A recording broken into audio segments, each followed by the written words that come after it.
মাননীয় মুখ্যমন্ত্রী, আপনি আমার সাথে কাজটা ভালো করলেন না। সবারই টাকা ঢুকছে, আমার ঢুকে নাই। আপনি জানেন কত আশা করেছিলাম, কালকে 1 তারিখ, কালকে আমার টাকা ঢুকে নাই। আপনি জানেন যার সাথে আমার চুল ছিঁড়াছিঁড়ি ছিল, ওই পিটে করছিলাম দুইজনে, ওই দুজনে চুল ছিঁড়াছিঁড়ি করছিলাম। তারপরে মন্ত্রী জিজ্ঞাসা করবে নিয়ে গেছিলাম, তোমার ঢুকছে না টাকা? কই ঢুকছে? আমার তো তখন কি কষ্টটাই ঠেকলো আপনি জানেন। এই জায়গাটা কি দুঃখটাই না গেল। আমি যার সাথে ঝগড়া করতাম তার সাথে মন্ত্রী আমি উপরে কথা কবে গেলাম।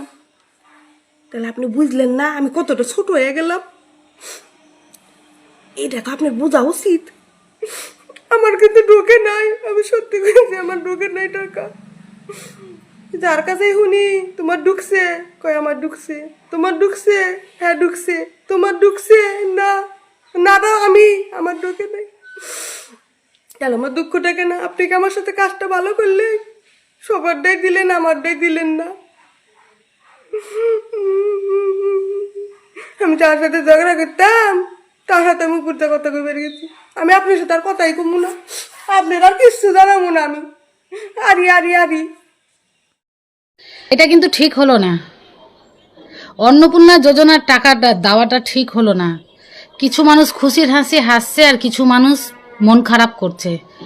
এটাতে আমি একদমই খুশি না, সত্যিকারের। আমারও মনটা ভীষণই খারাপ। টাকাটা সবাই পেত, সবাই আমরা মহিলারা হাসতাম, কত ভালো লাগতো।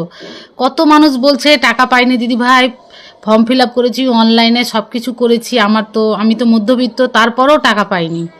এটা কি ঠিক হলো? দু নজরে দেখার কোন দরকার ছিল? সবাইকে এক নজরে দেখলেই তো হতো। কম টাকা দিতেন, 3000 না দিয়ে 2000 দিতেন, 1500 দিতেন, প্রত্যেককে দিতেন। যারা ভারতীয়, বাইরের মানুষকে দিতে বলছি না আমি, বা যাদের এসআইআর এর নাম নয় তাদেরকে দিতে বলছি না। যারা ভারতীয়, যারা প্রাপ্য, তারা সবাই দিত। কেননা ভোটটার সময় তো আপনি সবাইকেই বলেছেন, সবাই আমাকে ভোট দাও, সবাইকে প্রত্যেককে 3000 টাকা করে দেওয়া হবে। ওই আশাতে তো আমরা সব মহিলারাই ভোট দিয়েছি যে নতুন সরকার এসে আমাদের জন্য কিছু করবে নতুনভাবে, তাই না? কিন্তু এখন কি হলো, ব্যাপারটা একদমই উল্টে গেল। এখন অনেক মানুষই বাদ হলো, ঠিক আছে, বাদ হলো, ঠিক আছে। যারা ফেক ছিল, যাদের প্রাপ্য ছিল না, বা যারা বাইরের আছে, যেগুলো আছে সেগুলো বাদ হয়েছে, ঠিক আছে। কিন্তু আমরা যারা ভারতীয় মহিলারা, সংসারিক যারা হাউস ওয়াইফ, বাড়িতেই থাকি, তো তাদেরকে একটু দয়া করলে ভালো হতো না? তো খুশি হয়েও কিন্তু আমার মনটা ভীষণই খারাপ, জানি না কেন। তো দয়া করে সবার অ্যাকাউন্টেই টাকাটা পাঠান, কেননা অনেকে এখন অবধিও মেসেজ এসেছে কিন্তু টাকা আসেনি। এই নিয়ে অনেকের চিন্তা। সত্যি রাতের ঘুম, দিনের খাওয়া মানুষের সবই উঠে গেছে। এমনও হয়েছে যারা আগের মাসে পেয়েছে তারা কিন্তু এ মাসে টাকা পায়নি। এইটা কেন হবে? ডিবিডির মাধ্যমে টাকা পাঠাচ্ছেন, ডিবিডির মাধ্যমে টাকা পাঠাতে গিয়ে মানুষকে কতটা হ্যারাসমেন্ট হতে হচ্ছে। আমিও হ্যারাসমেন্ট হলাম, আজকেও 2 তারিখ, আজকেও আমাকেও হ্যারাসমেন্ট হতে হলো। তবুও মনটা খুশি না, কি জানি কেন। মন্ত্রী দাদা ভাই, অনেকে টাকা ঢুকে নেই, তুমি এখন সময় দিয়েছো, কিন্তু বিশ্বাস করো রাত 12টা অবধি সময় দিয়েছিলে। রাত 12টা অবধি আমরা জেগেছিলাম, ঘুম আসছে, হাইরানি হয়ে যাচ্ছি। কালকে সারাদিন হসপিটালে ছিলাম, তারপরেও এসে পরে রাত 12টা অবধি জেগে আছি। যে সময় যখন দিয়েছে দাদাভাই, যেমন বলেছে তখন পাবোই। কিন্তু কি হলো এটা কি হলো আমাদের সাথে? আমরা এখনো পেলাম না। আমি শুধু লয়, অনেকেই পেল নেই। কেন পেল নেই? আর কত ভেরিফিকেশন করলে, আর এমন ভেরিফিকেশন করলে আমরাই পেলাম না। সব আমার সাথে যারা করলো, আমার পরে যারা করলো, তাদের ঢুকে গেল, আমাদের কেন হলো না? আমরা এখন কয়েকজন খুব টেনশনে আছি। তার সঙ্গে আমার বড় টেনশন করছি। বেচারি বলছে সত্যি তো সবাই পাবে, তোমার মনটা খারাপ হয়ে গেছে। শুনে পরে ওর খুব মনটা খারাপ, বুঝতে পারছি। ও রাত 12টা 1টা পর্যন্ত, আবার ভোরবেলাতে আমার আগে উঠে পরে চেক করেছে যে দেখি বেচারি এলো কি না, মন খারাপ করে বসে আছে। তো কী করবো বলো, কিছু করার নাই। সরকারের জিনিস সরকার কি ভালো বুঝবে সেটাই করবে, মন গেলে দেবে, না মন গেলে না দিবে। তো দাদা ভাই তোমার কাছে অনুরোধ করছি, যারা ভারতীয় তাদেরকে অন্তত দাও। আর কি বলবো বলো, বলার ভাষা নেই, ভাল লাগছে না, একদম ভাল লাগছে না, সত্যি বলছি। মানে যতক্ষণ সবাই পাচ্ছিল না ততক্ষণ মনটা ঠিক ছিল, আর যেই সবাই বললো যে হ্যাঁ আমাদের ঢুকেছে, আমরা পেয়েছি, যাদের পাওয়ার কথা হলে তারাও পেয়ে গিয়েছে, তখন তোমার মনটা কীরকম হবে বলো? এতদিন আমার কিছু মনে হচ্ছিল না, কিন্তু এখন মনে হচ্ছে যে কি হলো, সবারই তো ঢুকে গেল, আমারটা কেন হলো না? আমার কি প্রসেসিংয়ে কি ভুল আছে খুঁজে পাচ্ছি না, কী করব? তোমরা একটু জানাও, তোমরা তো আমার ভালোবাসার মানুষ, একটু জানাও আমি কি করব, বা আরও যারা বন্ধুরা পায়নি তারা কি করবে একটু জানাও। আমার এই ভিডিওটা শুধুমাত্র মাননীয় মুখ্যমন্ত্রীর জন্য। আপনি আমার কথার অবশ্যই উত্তর দেবেন।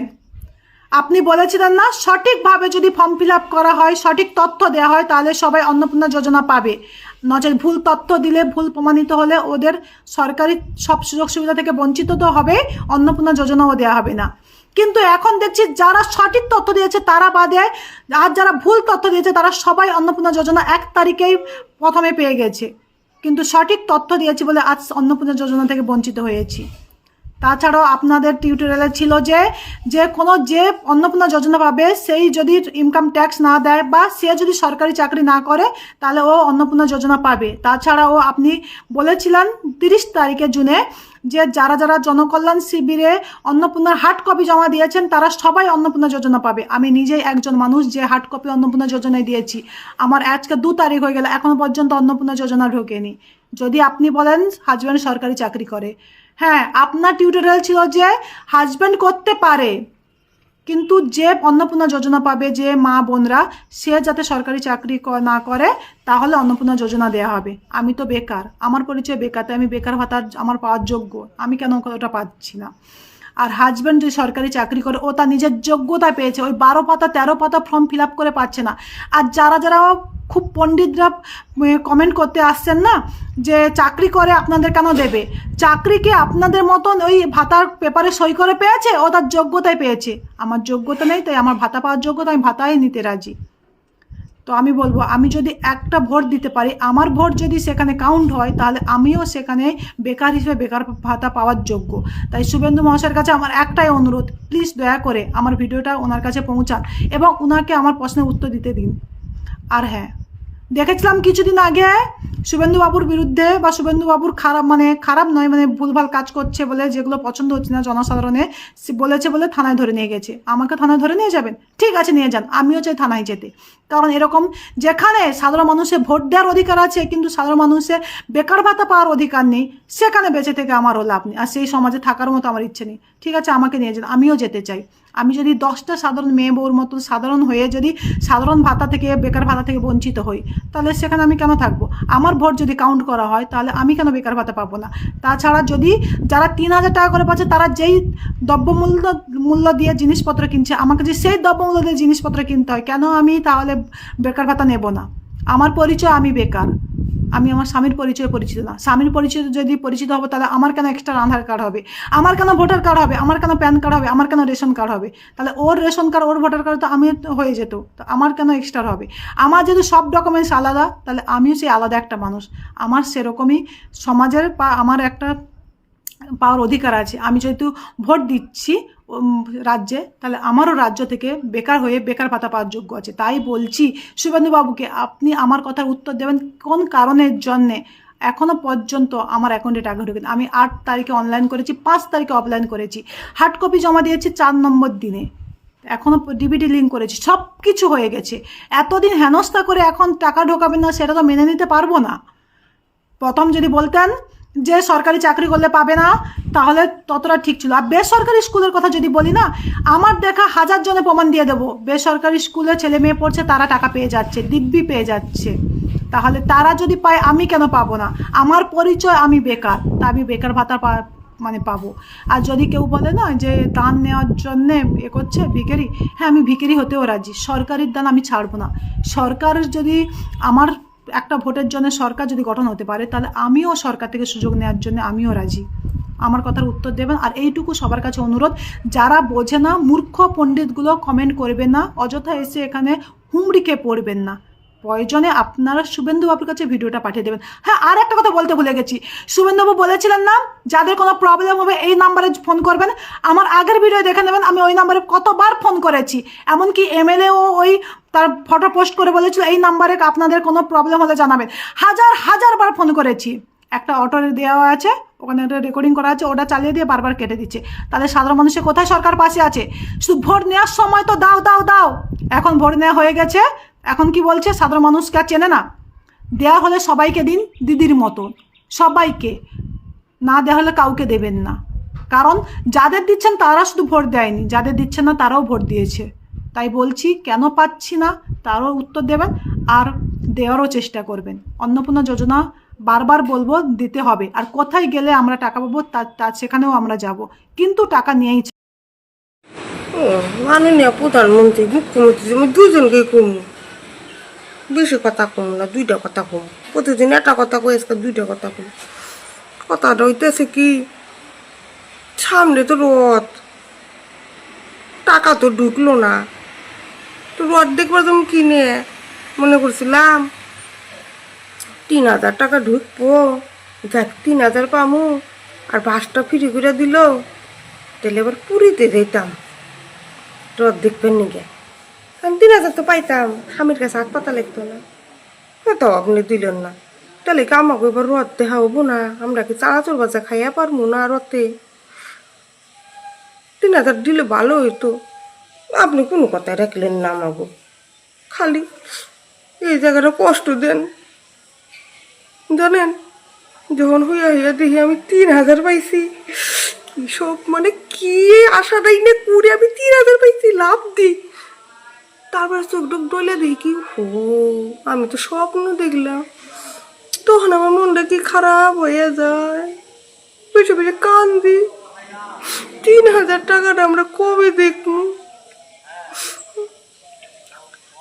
ফ্যানও চালাই হারি না বয়ে, 2,000 টাকা কারেন্টের বিল এসে। আপনি কইছিলেন কারেন্টের বিল ফ্রি, গ্যাস দাম কমামু, 3,000 করে টাকা দিমু, কত না কত কথাই কয়ে গেছিলেন। এই বাংলায় এসে মা বোনকে আশা দিয়ে গেছিলেন, এখনো কিন্তু একটাও পূরণ করেন নাই। আবার খবরে শুনি 1 কোটি টাকা পাইছে, মানে 1 কোটি মানুষ টাকা পাইছে। ওই 1 কোটি মানুষটা কে রা? আমি একটু তাকে মুখখানা দেখবার চাই, তাকে কপালে যে আমি কপাল ঘষবার চাই। তোমরা পাইলে আমরা পাইলাম না কে? আমাকে কি দেখে বড়লোক মনে হয়? সত্যি কইতাছি, এই ঘরটা আপনি দিয়েছিলেন সরকার থেকে, কষ্ট করে প্লাস্টার করছিলাম। এখন কি মনে হয় জানেন, 3,000 টাকা হালবে না, মনে হয় গোটাকে গুতায় ভাঙে ওই আগের পুরানো ঘরে যেয়ে থাকে, তাহলে 3,000 পামু। কিছুই পাইলাম না।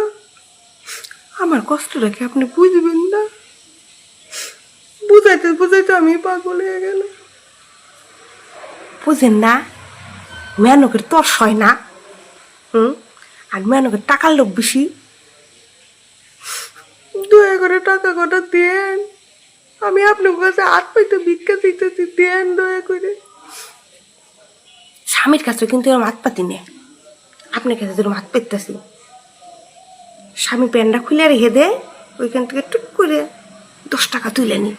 কারণ 100 টাকার ক্ষমতা তো নয় আমার স্বামীর। আমার স্বামীরও বয়স্ক কথা ঢোকে না। 2 মাস ধরে আমার মতো নিয়ে হাল আমার স্বামী হইয়া চিন্তা করে, কি জানি ঢুকবো কি ঢুকবো না। চিন্তা করতে করতে মাথাটাই মন্দির ব্যথা হয়ে গেছে। হাই হাই মাননীয় প্রধানমন্ত্রী মুখ্যমন্ত্রী, আপনি টাকা কটা দেন, আমি ভিক্ষা দিতেছি। আমরা কি পামু না? ওই পাওয়ার দিনটা কবেই যে আসবো, ভগবান জানে।